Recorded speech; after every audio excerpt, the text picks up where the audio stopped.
Hello guys, hi, welcome to my YouTube channel.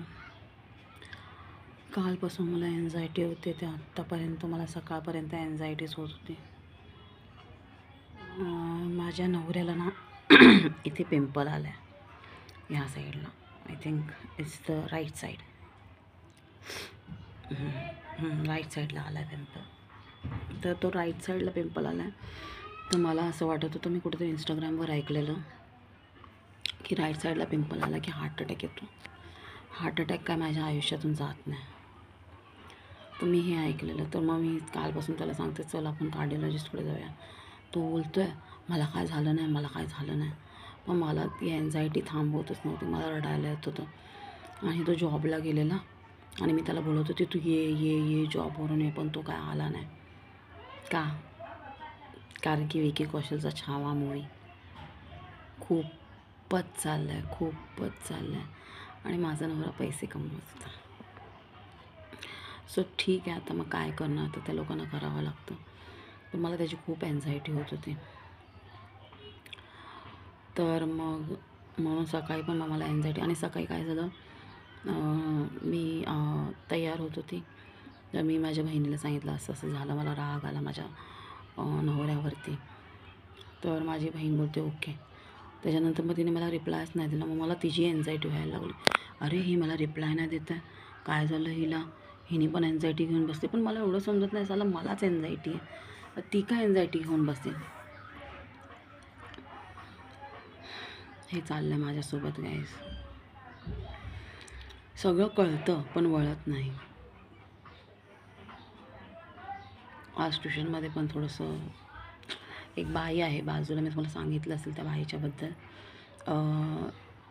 काय झालेलं, दिवाळीची वेळ होती आणि माझी ना कंबर ना खूप दुखत होती, खूप म्हणजे एवढी की मला चालता येत नव्हतं. तर मी काहीतरी कामाने क्लासमध्ये गेलेली दिवाळीच्या सुट्टीच्या वेळेला. आय थिंक नळ बंद करायला काहीतरी गेलेली मी, काहीतरी करायला. तर ती बाजूची बाई, म्हणजे आमच्या क्लासच्या बाजूची बाई, तिच्याशी मी नीट व्यवस्थित चांगली बोलत होती. तुम्ही ऐकलं असेल हा म्हणजे मी एक व्हिडिओ बनवला आहे त्याच्यावरती. तर चांगली बोलत होती माझ्याशी आणि मी तिच्याशी बोलायची चांगली व्यवस्थित, गुड मॉर्निंग, गुड इव्हनिंग. आणि नंतर ती ॲटिट्यूड दाखवायला लागली म्हणून मी बोलली नाही. आता जर तुला पाणी पाहिजे तर तू मला विचारायला पाहिजे ना की भाभी आप पाणी दोगे या टीचर आप पाणी दोगे, जो भी आहे. ती माझ्याकडे आली नाही आणि मलाच उलटून बोलते की आपने पाणी नाही दिया तो मेरे को गुस्सा आ गया. आता मी सॉरी बोलली तिला, आता काय तिच्या पाया पडू का? आता किती वेळा मी तिला सॉरी बोलली. मग असं आहे. मग आज मग तिची जी मम्मी आहे, तिची मम्मी आली, थोडीशी एजेड आहे, ओरडायला लागली, इतना आवाज आ रहा आपके ट्यूशन से, इतना आवाज आ रहा है. मी बोलते आता आम्हाला 1 वर्ष झाले आणि आता 2च महिने राहिले आमचं कॉन्ट्रॅक्ट संपेल. मग हिला आजच कसं काय आवाज येतो? आणि त्या आंटीला एक साईडून ऐकायला येत नाही कानावर, म्हणजे कानाने. तर त्यांना आवाज कसं काय येतो आहे? बोलते 9वीं में मेरी बेटी है, मेरी पोती है, उसको भी पढ़ने नहीं होता है आपके आवाज़ से.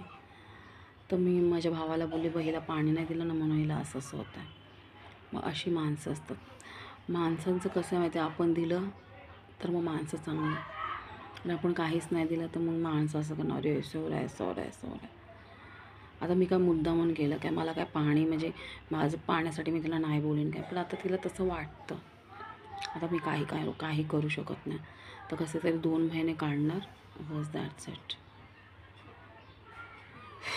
असे माणसं टेन्शन देतात ना आसपासचे. आपण कोणतं बिझनेस ओपन करतो, आसपासची माणसं पण काही कमी टेन्शन द्यायला नसतं. लाईक, फॉलो गाईज, सपोर्ट करा. सपोर्ट केलं तर मग माझं यूट्यूब जर चाललं तर थोडंफार मी मोठं काहीतरी माझं क्लासेस वगैरे ओपन करेन. कोणाला बोलायची जागा नाही राहणार. सपोर्ट करा guys. Like, follow, comment and subscribe. पैसे असेल तर गाईज सगळं होऊ शकतं. पैसे तुम्ही कमवा आणि मलाही थोडे कमवू द्या. एक लाईक करा, सबस्क्राईब करा please. Thank you, thanks a lot. Love you guys. Bye bye.